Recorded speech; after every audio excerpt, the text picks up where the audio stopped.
নমস্কার। আতঙ্কের রুদ্রগড়ের 4 থেকে 6 পর্ব আজকে শোনাব। লেখিকা লিপিকা বিশ্বাস। আধ্যা পাথরের বেঞ্চটার কাছে এসে দাঁড়ালো। বেঞ্চটা থেকে কিছুটা দূরে বাগানের উঁচু পাঁচিল। পাঁচিলের ওপর কালকের সেই কুচকুচে কালো মোটা বিড়ালটাকে বসে থাকতে দেখল সে। বিড়ালটা গতকালের মতো ভয়ানক দৃষ্টিতে তার দিকে তাকিয়ে আছে। তার বড় বড় চোখ দুটো লাল টকটকে। আধ্যার দিকে তাকিয়ে রাগে ফুঁসছে সে। হঠাৎ প্রচণ্ড হাওয়া বইতে শুরু করলো। আধ্যা তাড়াতাড়ি বেঞ্চটা ধরল। এবার সে বেঞ্চটিতে বসার চেষ্টা করছে, কিন্তু পাচ্ছে না। সে পিছন দিকে ফিরতেও পারছে না। তার খোঁপা করা চুল খুলে হাওয়ায় উড়তে লাগলো।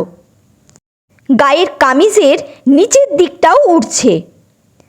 তার গলায় ওড়নাটা বেঁধে গলার দুপাশ দিয়ে পিছনের দিকে উড়ছে। হাওয়া ওড়নাটিকে শক্ত করে টেনে ধরেছে গলার সাথে। আধ্যা গলায় প্রচণ্ড চাপ অনুভব করছে। তার শ্বাসকষ্ট হচ্ছে। এক অদ্ভুত ভয়ানক পরিস্থিতির সৃষ্টি হয়েছে। সে এক হাত দিয়ে বেঞ্চটা ধরেছে, আর এক হাত দিয়ে গলায় ওড়না ছাড়াবার চেষ্টা করছে, কিন্তু ওড়নাটা সে কিছুতেই ছাড়াতে পারছে না। এদিকে আরেক হাত ছাড়লে সে হাওয়ার দাপটে উড়ে যাবে। তার গলায় প্রচণ্ড ব্যথা করছে। সে গলার ওড়না ছাড়াবার জন্য বেঞ্চ থেকে হাত সরালো।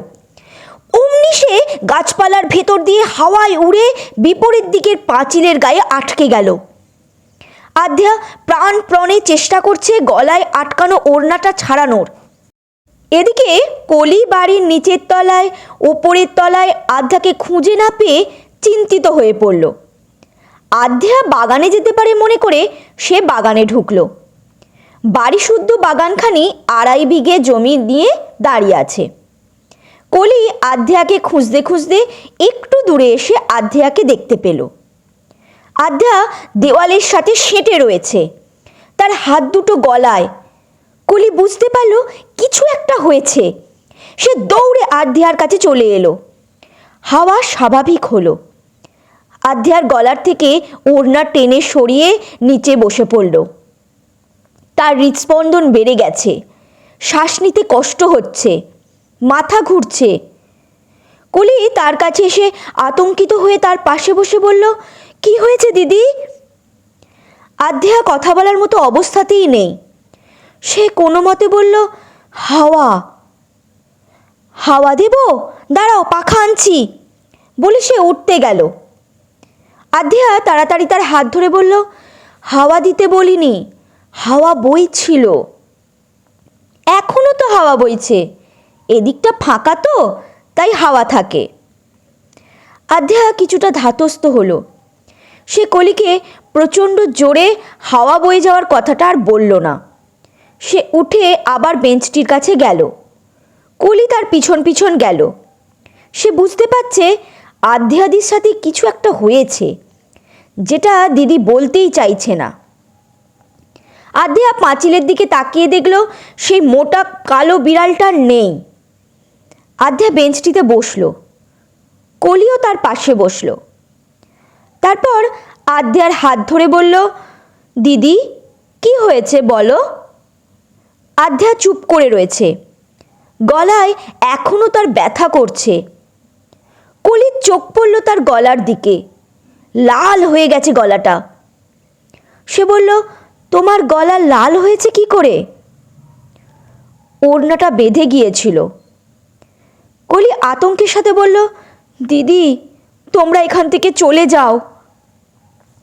কেন রে, তাড়িয়ে দিচ্ছিস? কলি আধ্যাকে জড়িয়ে ধরে তার কাঁধে মাথা রাখল। কলির 2 চোখ বেয়ে জল পড়ছে। আধ্যা বুঝতে পারছে কেন কলি তাকে চলে যেতে বলছে। কাঁধে জলের স্পর্শ পেয়ে সে কলির মুখটা তুলল। কলির 2 চোখ বেয়ে অনর্গল জল ঝরে পড়ছে। আধ্যা বলল, কাঁদছিস কেন বোন? কলি কিছু না বলে তাকে শক্ত করে জড়িয়ে ধরল।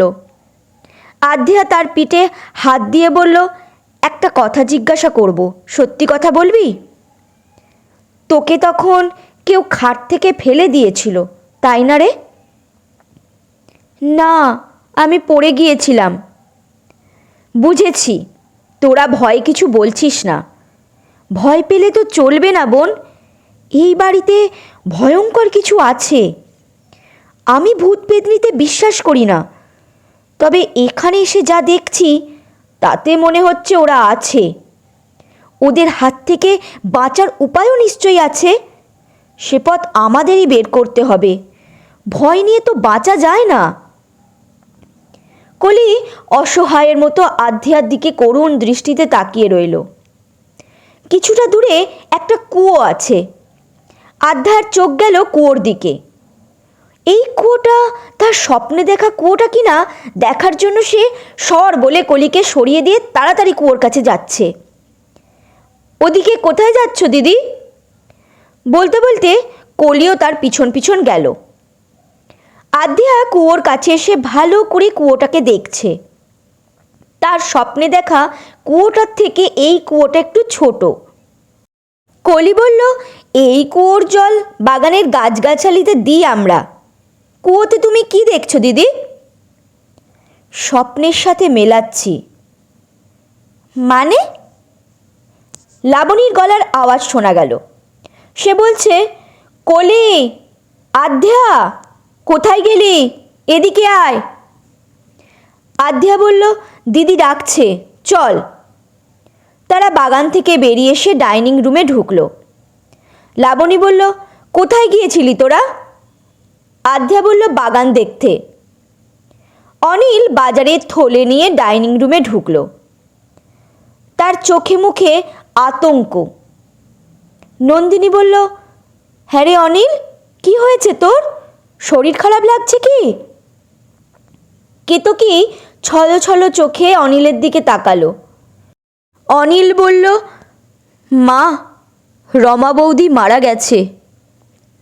কেতকী আঁতকে উঠে বলল, ওকে ওকে? না মা, রাতে বৌদির ছেলে হয়েছিল। বাচ্চার শোকে বৌদি অজ্ঞান হয়ে গিয়েছিল, আর জ্ঞান ফেরেনি। সমিতা শুনে জোরে কেঁদে উঠল। নন্দিনী বলল, রাতে বোধহয় ওনাদের বাড়িতেই কান্নার আওয়াজ শুনেছিলাম। সমিতার কান্না দেখে নন্দিনী ভাবল, সেও তো মা হতে যাচ্ছে, সেজন্যই হয়তো এমন দুঃসংবাদ শুনে কষ্ট পেয়ে কেঁদে উঠেছে। আধ্যা ভাবল, আমি তো সকালে স্বপ্ন দেখলাম বাচ্চাটিকে আছাড় মারল ওই ভয়ঙ্কর মহিলাটি। তারপর বাচ্চাটিকে। সে ভয় পেয়ে মনে মনে বলল, হে ঠাকুর, আমার এই স্বপ্নটা যেন সত্যি না হয়। আধ্যা ঠিক করলো রমা বৌদির বাড়ি গিয়ে দেখবে বাচ্চাটি কিভাবে মারা গেল। কলিরও মন খারাপ। আধ্যা কলিকে ডেকে নিয়ে আড়ালে গিয়ে বলল, তোদের পাড়াটা ঘুরিয়ে দেখাবি, চল না বোন। কলি মন খারাপ করে বলল, না, দেখছো না দুঃখের আবহাওয়া চারদিকে। চল না বোন, ওই মরা বাড়িতে যাই। না দিদি, আমার মরা দেখলে ভয় করে, তাছাড়া মা রাগ করবে। মাসি বুঝতে পারবে না, এখন বাজার এসেছে, রান্নায় ব্যস্ত থাকবে মাসিরা। কলি ইতস্তত করছে। আধ্যা জোর করে তার হাত ধরে চুপি চুপি বাড়ি থেকে বেরিয়ে গেল। তারা রমা বৌদিদের বাড়ির কাছে গেল। অনেক লোকজন জড়ো হয়েছে, সবার চোখে মুখে আতঙ্ক। উঠোনে রমা বৌদির মৃতদেহটা শোয়ানো। বাড়ির লোকগুলো কাঁদছে আর আছাড়ি পিছাড়ি খাচ্ছে। তাদের সান্ত্বনা দিচ্ছে কিছু পুরুষ আর মহিলা। রমা বৌদির স্বামী রমা বৌদির নিথর দেহের পাশে শোকে পাথরের মতো বসে আছে। তার বুকের ভেতরে এক অদ্ভুত শূন্যতা আর বেদনায় ভরে আছে। আধ্যা দেখল মৃতদেহ থেকে কিছুটা দূরে জমাট বাঁধা রক্ত ছড়িয়ে ছিটিয়ে রয়েছে। আধ্যা সেটা দেখে চমকে উঠল। সে ক্ষীণ স্বরে কলিকে বলল, এখানে রক্ত কেন? কলি চুপ করে রয়েছে, তার চোখ বেয়ে জল পড়ছে। একটা একটা 22-23 বছরের যুবক ক্ষোভের সাথে বলে উঠল, 20 বছর ধরে সহ্য করছি, আর কতদিন সহ্য করব? একজন মধ্যবয়স্ক লোক তাকে বলল, চুপ কর। আমি করব না চুপ, তাতে আমায় যদি পিশাচিনী মারে তো মারুক, বেঁচেও তো মরে আছি আমরা। এটা কি জীবন? চাই না এমন জীবন। বলেই যুবকটি কেঁদে ফেলল। আধ্যা আশ্চর্য হয়ে বলল, পিশাচিনী? পিশাচিনী ওনাকে মারবে কেন? 20 বছর ধরে কি সহ্য করছেন আপনারা? যুবকটি আরও কয়েকজন ভয়ার্ত চোখে আধ্যার দিকে তাকালো। কলি বলল, এখান থেকে চলো দিদি। আধ্যা রমা বৌদির মৃতদেহের দিকে তাকিয়ে বলল, ইনি কি করে মারা গেছেন? এখানে রক্ত কেন? একজন বৃদ্ধা বললেন, রাতে বাচ্চা হয়েছিল, রক্ত তো পড়বেই। বাচ্চা কি উঠোনে হয়েছিল? বাচ্চাটি কোথায়? এই বলে আধ্যা মৃতদেহের দুপাশে তাকিয়ে বাচ্চাটিকে খুঁজতে লাগলো। আধ্যা রমা বৌদির পাশে তার বাচ্চাটিকে দেখতে পেল না। সে তার পাশে দাঁড়িয়ে থাকা বৃদ্ধাকে বলল, মৃত মহিলার বাচ্চাটি কোথায়? বৃদ্ধা আতঙ্কের সাথে তার দিকে তাকিয়ে বললেন, কোন বাড়িতে এসেছো? কলি বলল, আমার মাসির মেয়েও। বৃদ্ধা বললেন, তাড়াতাড়ি ওকে ওর বাড়িতে পাঠিয়ে দে। আধ্যা বলল, কেন? তোমার ভালোর জন্যই বলছি, চলে যাও। আমি ভীতু নই যে ভয়ে রুদ্রগড় ছেড়ে চলে যাব। এই বলে আধ্যা কলির হাত ধরে মাসির বাড়ির দিকে ফিরে আসছে। বৃদ্ধা তার দিকে তাকিয়ে আছে। এই হাঁটা চলা যেন তার খুব চেনা। বৃদ্ধা তাদের দিকে এগিয়ে গিয়ে বললেন, কলি, দাঁড়া তো তোরা। কলিরা তার কথা শুনতে পেয়ে পিছন ফিরে দাঁড়িয়ে গেল। কলি বলল, ঠাকুমা কিছু বলছো? বৃদ্ধা তাদের কাছে এসে আধ্যার দিকে তাকিয়ে বললেন, তুমি কি এখানে আগেও কখনো এসেছো? না তো, কেন? তোমাকে বড্ড চেনা মনে হচ্ছে। ও। এই বলে আধ্যা কলির হাত ধরে সামনের দিকে ফিরে চলে আসছে। বৃদ্ধা তার দিকে চেয়ে রইল।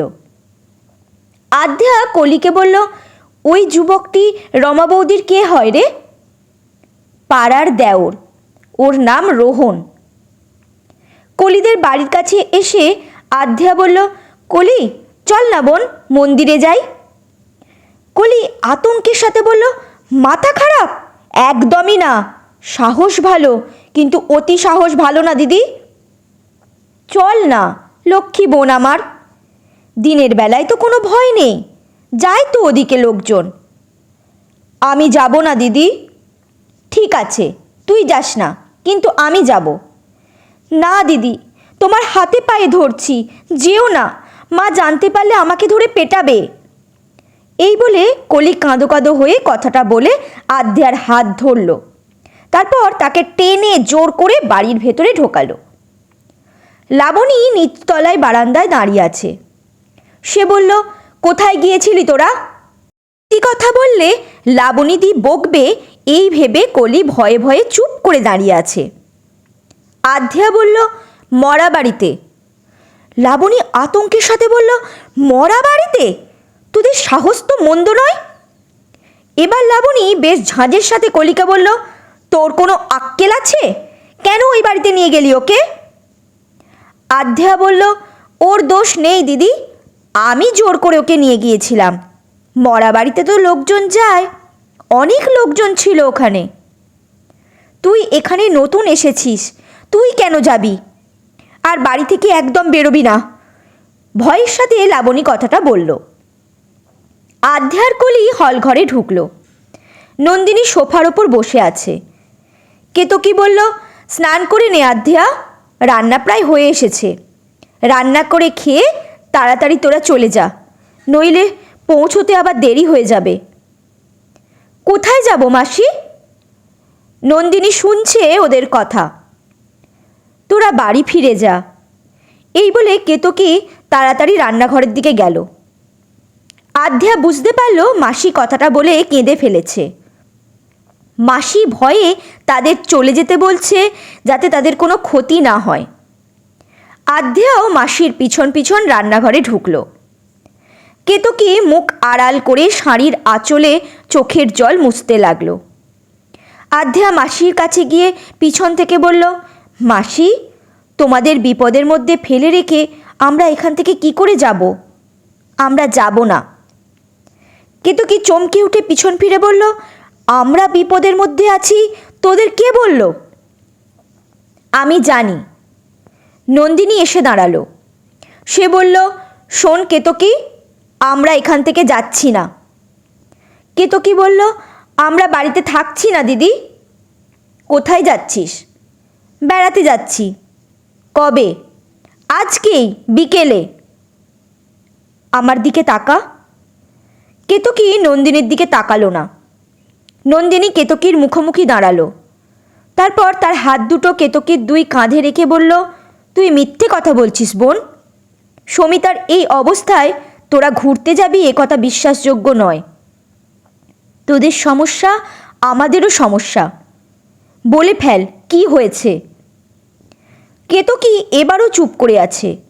তার দু চোখ বেয়ে জল গড়াচ্ছে। নন্দিনী তার চোখের জল মোছাতে গেল। কেতকী শাড়ির আঁচলে চোখ মুছতে মুছতে বলল, তোরা ফিরে যা। যতক্ষণ না বলছিস তোদের কি হয়েছে ততক্ষণ আমরা যাব না। আধ্যা বুঝতে পারল মাসি কেন সত্যিটা বলছে না। সত্যি বললে শাস্তি পেতে হবে। সে ভাবল ওই জন্যই ওই রোহন বলে ছেলেটা বলছিল আমি চুপ করব না, তাতে পিশাচিনী আমাকে মারে মারুক। এই পিশাচিনী কি সব কিছু করছে? কে সে? কেন সে এমন করছে? আমাকে জানতেই হবে। মাকে সত্যি কথাটা এখন বলবো না। সত্যি কথা জানলে মা এখান থেকে এক্ষুনি আমায় নিয়ে কেটে পড়বে, যেটা আমি একদমই চাই না। আমি দেখতে চাই আমার স্বপ্নে দেখা জিনিসগুলো এখানে কেন? কিসের জন্য আমি এসব স্বপ্ন দেখি? কেন এখানকার মানুষ ভয়ে ভয়ে থাকে? কেন অন্ধকার নামলে কেউ শ্মশান আর মন্দিরে যায় না? এই সব প্রশ্নের উত্তর আমাকে পেতেই হবে। আধ্যা মাকে বলল, মা, বাবা কোথায়? দোতলায় আছে। আধ্যা দোতলায় উঠে বাবা মায়ের থাকা ঘরটিতে ঢুকল। আবির খাটের ওপর বসে বই পড়ছে। তার খুব বই পড়ার নেশা। সে সুযোগ পেলেই বই নিয়ে বসে যায়। পিছনের জানলা খোলা রয়েছে। শ্মশান, বটগাছ সব দেখা যাচ্ছে। আধ্যা আবিরের পাশে বসে বলল, বাবা, রাতে কি তোমরা জানলা খুলে শুয়েছিলে? না রে, তোর মাসি জানলা খুলতে বারণ করেছিল। এ কথা কেন জিজ্ঞাসা করছিস? এমনি জিজ্ঞাসা করছি। আধ্যা নিজের স্বপ্নের সাথে রাতে জেগে দেখার ঘটনাগুলো মিলে যাওয়ার কথাটা বাবাকে বলল না। সে ভাবল আগে মন্দির, শ্মশান, বটগাছ এগুলো কাছে গিয়ে দেখব, তারপর বাবাকে ঘটনাগুলোকে বলবো। বাবা তার বন্ধুর মতো। তার সব ভালো কাজে তার বাবা তাকে সাপোর্ট করে।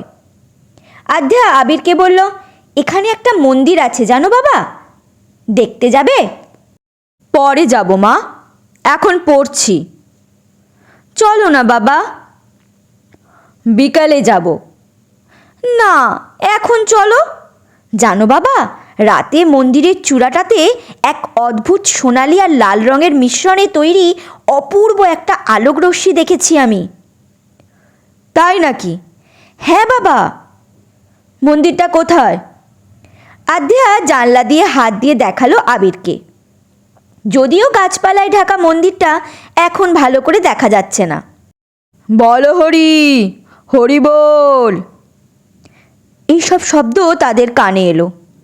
আধ্যা বলল, রমা বৌদিকে বোধহয় শ্মশানে নিয়ে যাচ্ছে। রমা বৌদিটা আবার কে? এই পাড়ার একটা বউ। জানো বাবা, ওনার রাতে বাচ্চা হয়েছিল। উনি এবং বাচ্চাটা দুজনেই মারা গেছেন। আবির দুঃখ পেয়ে বলল, সে কি রে, কী করে এমন হলো?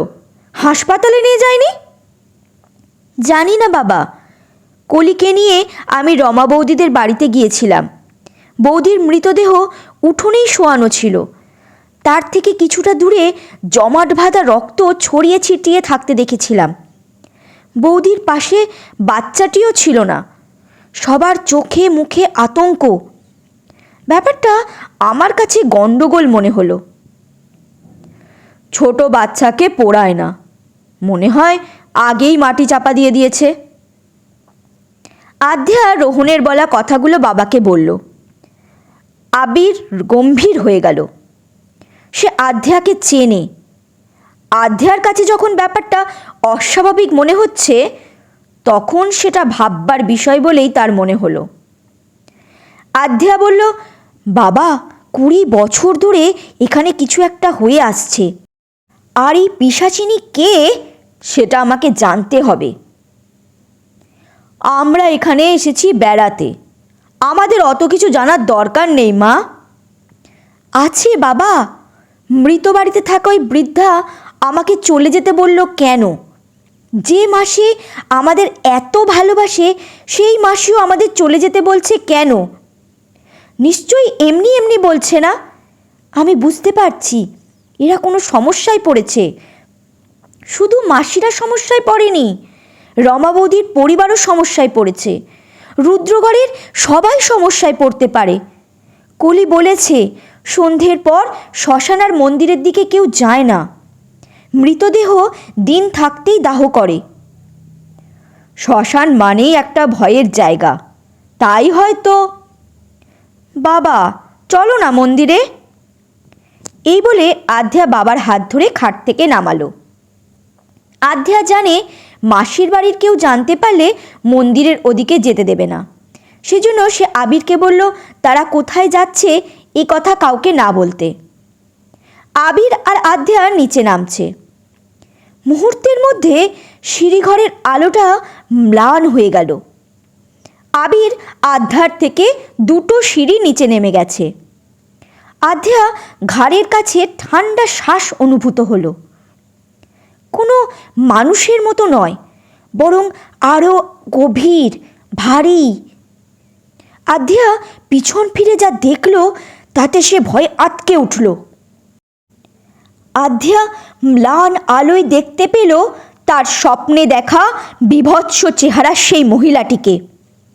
মহিলাটির মুখে রক্ত লাগানো, তার চোখ দুটো জ্বলজ্বল করছে, যেন তীব্র ঘৃণা আর ক্ষুধা প্রকাশ করছে। তার পা দুটো মোড়ানো, শূন্যে ভাসছে সে তার লম্বা দাঁত আর নখ দিয়ে আধ্যাকে আক্রমণ করতে উদ্যত হলো। আধ্যার সারা শরীর ঠান্ডা হয়ে গেল, হাত পা থরথর করে কাঁপছে, তার দম আটকে আসলো, চোখ দুটো বড় হয়ে গেল। সে ভাবল আমাকে এই ভয়কে হারাতেই হবে। সে সাহস সঞ্চয় করছে। আবির একবারে নিচে নেমে গিয়ে পিছন ফিরে দেখল আধ্যা এখনো নামেনি। সে বলল, আধ্যা তাড়াতাড়ি নেমে আয় মা। আধ্যা কোনো মতে বলল, বাবা। তার ভয়ার্ত গলা শুনে আবির আতঙ্কিত হলো। কি হয়েছে মা? এই বলে আবির তাড়াতাড়ি সিঁড়ি ভেঙে ওপরে উঠে আসছে। বীভৎস মহিলাটি শূন্যে মিলিয়ে গেল। ম্লান আলো কেটে গিয়ে সিঁড়িঘর পরিষ্কার হলো। আধ্যা মহিলাটিকে খুঁজছে। তার কপালে বিন্দু বিন্দু ঘামও জমেছে। আবির তার কাছে এসে বলল, অমন করে ডাকলি কেন? কি খুঁজছিস? স্বপ্নের সেই বীভৎস মহিলাটি কোথায়? কিছুই তো নেই এখানে। চলতে চলতেও স্বপ্ন দেখছিস মা? বাবা যদি জানতে পারে স্বপ্নের সেই বীভৎস মহিলাটি বাস্তবে এসে তাকে ভয় দেখাচ্ছে, মারতে চাইছে, তাহলে তাকে বাবা মা তাদের বাড়িতে নিয়ে চলে যাবে। তার মন্দির, বটগাছ, শ্মশান কিছুই দেখা হবে না। সেজন্য আধ্যা চুপ করে রইল। ভয় পাচ্ছিস মা? না বাবা, চলো। এই বলে আধ্যা বাবার হাত ধরে সিঁড়ি দিয়ে নামছে। তার বুকটা ঢিপ ঢিপ করলেও সে বাবাকে সেটা বুঝতে দিতে চাইছে না। আধ্যেয়ারা নেমে বাইরে বেরোচ্ছে। বারান্দায় কলি দাঁড়িয়েছিল। সে বলল, কোথায় যাচ্ছ তোমরা? আবির বলল, আশপাশটা একটু ঘুরে দেখে আসি। কলি বলল, আমিও যাব। আধ্যেয়া বলল, না, তুই স্নান করতে যা। তুমি স্নান করেছো দিদি? না, আমিও পরে স্নান করব। এই বলে কলিও আধ্যাদের পিছু নিল। আধ্যেয়া বলল, তুই থাক না, তোকে যেতে হবে না। তারা বারান্দা থেকে নামলো। আবির সামনের গেটের কাছে গিয়ে গেটটা খুলছে। তার হাত দুয়েক পিছনে আধ্যেয়া, আর আধ্যেয়ার 1-1.5 হাত পিছনে কলি রয়েছে। আধ্যেয়া দেখল সামনের দিক থেকে জোর গতিতে একটা শকুন গতকালের মতো রাগী দৃষ্টিতে তার দিকে তাকিয়ে উড়ে আসছে। আধ্যেয়া তাড়াতাড়ি মাথাটা কাত করল। শকুনটা তার কান ঘেঁষে উড়ে গেল। ধপাস করে শব্দ হলো। আবির আর আধ্যেয়া পিছন ফিরে দেখল কলি নিচে পড়ে আছে। আধ্যেয়া আর আবির ভীত হয়ে তাড়াতাড়ি তার পাশে বসল। কলির চোখ বন্ধ। আবির আর আধ্যেয়া তাকে ডাকল, সে সাড়াই দিল না। আধ্যেয়া দৌড়ে ঘরে গিয়ে 1 বোতল জল এনে কলির চোখে মুখে ছিটিয়ে দিল। কলি নড়ে উঠল। আধ্যেয়া তাকে ধরে বসালো। আবির কলিকে বলল, কি করে পড়লি মা? আধ্যেয়া বলল, শকুন উড়ে এসে ধাক্কা মেরেছে বোধহয়। আবির বলল, শকুন? কোথায় শকুন? আমি তো শকুনকে দেখতে পাইনি। আধ্যেয়া কলিকে বলল, শকুনটা কি তোকে আঘাত করেছে? কলি ক্ষীণ স্বরে বলল, না তো, হঠাৎ তীব্র হাওয়া গায়ে লাগলো, কেমন করে যেন পড়ে গেলাম। আবির বলল, এইটুকু হাওয়ায় পড়ে গেলি? হোঁচট খেয়ে বা মাথা ঘুরে পড়েছিস হয়তো, দেখে শুনে চলবি তো। আধ্যেয়া অবাক হয়ে মনে মনে বলল, অত বড় শকুনটার সামনে দিয়ে উড়ে এলো, অথচ বাবা কলি দেখতে পেল না। সকালে বাগানের পাঁচিলে বিড়াল বসেছিল, তারপর তীব্র হাওয়ায় আমি উড়ে গিয়ে বিপরীত দিকের পাঁচিলে বেঁধেছিলাম। এখন শকুন উড়ে এলো, তীব্র হাওয়ায় কলি পড়ে গেল। শকুন, বিড়াল, এরা কি অন্য কিছু? কেন তারা ভয়ানক দৃষ্টিতে আমার দিকে তাকাচ্ছে, আমাকে আক্রমণ করছে? ওরা কি চাইছে না আমি এখানে থাকি? কিন্তু কেন? আবির আধ্যেয়ার কাঁধে হাত রেখে বলল, কি ভাবছিস মা? মন্দিরে গিয়ে আর কাজ নেই, ভেতরে চল। কলি বলল, তোমরা মন্দিরে যাচ্ছিলে? বাপ বেটি চুপ করে রইল। আধ্যেয়ার মন্দিরে যাওয়া হলো না, সেজন্য তার মনটা খুব খারাপ হয়ে গেল। সে কলির হাত ধরে তাকে উঠিয়ে বলল, খুব লেগেছে তাই না বোন? না, ঘরে চলো। তারা হল ঘরে ঢুকলো। কলি নিচতলায় থাকে। কলির ঘরে তারা দুজনে ঢুকলো। লাবণী এসে বলল, স্নান করেছিস তোরা? আধ্যেয়া বলল, না, এক্ষুনি স্নান করে নে, খাবি। আধ্যেয়া স্নান করার জন্য দোতলায় উঠছে। সিঁড়ি দিয়ে উঠতে উঠতে তার মনে পড়ল একটু আগেই দেখা ভয়ঙ্কর বিভৎস মহিলাটির কথা। তার ভয় করে উঠল। সে দোতলায় উঠে জামা প্যান্ট নিয়ে বাথরুমে ঢুকল। আয়নার দিকে তাকালো। আয়নায় সকালে দেখা বিভৎস মুখটির প্রতিবিম্ব সে এখন আর দেখতে পেল না। সে একটু স্বস্তি পেল। স্নান করে সে নিচে এলো খেতে। বাইরে বাইকের শব্দ হলো।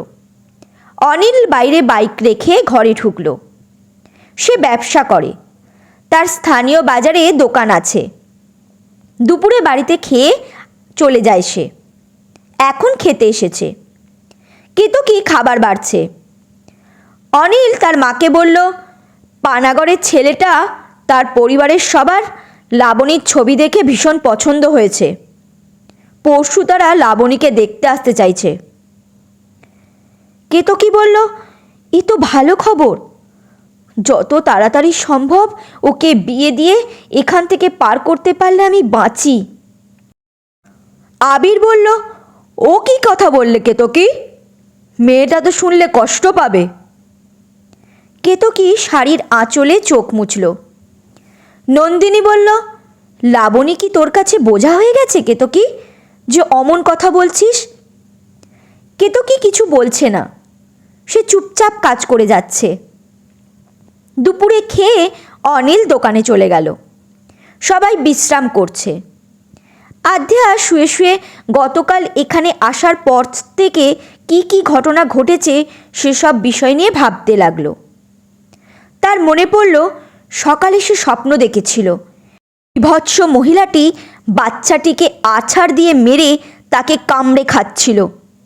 বাচ্চাটির মা অজ্ঞান হয়ে পড়ে গিয়েছিল। তখন কেউ একজন বলছিল, মার, পিশাচিনীকে মার, তুই পারবি মারতে।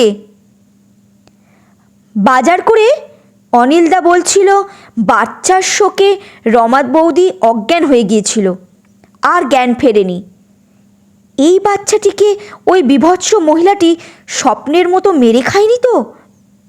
রক্ত দেখেছিলাম রমা বৌদিদের বাড়িতে। কথাটা ভাবতেই গা শিউরে উঠল তার। রমা বৌদিদের বাড়িতে রোহন বলছিল, আমি চুপ করব না, তাতে পিশাচিনী আমাকে মারে মারুক। তার মানে মুখ খুললে পিশাচিনী ওদের মারে। আমার স্বপ্নে দেখা বিভৎস মহিলা যাকে এখনো আমি বাস্তবে দেখছি, সে তাহলে পিশাচিনী। একে আমি মারব কি করে? এরা তান্ত্রিক ডেকে পিশাচিনীকে তাড়ায় না কেন? এসব ভাবতে ভাবতে কখন সন্ধ্যা হয়ে গেছে আধ্যা টের পায়নি। কলি ঘরে ঢুকে ভীত হয়ে বলল, দিদি, পেছনের জানলাটা এখনো বন্ধ করনি, সন্ধ্যা হয়ে গেছে। কলি তাড়াতাড়ি জানলা বন্ধ করতে যাচ্ছে। আধ্যা বাধা দিয়ে মন্দিরের দিকে তাকালো। সে মন্দিরের চূড়ায় আলো দেখতে পেল না। ওদিকের পুরো এলাকাটা অন্ধকারে ডুবে গেছে। আধ্যা জানলা দিয়ে বাইরের দিকে তাকিয়ে আছে। কলি তাকে জোর করে সরিয়ে দিয়ে জানলাটা বন্ধ করে দিল। আধ্যা বলল, ওটা কি মন্দির রে বোন?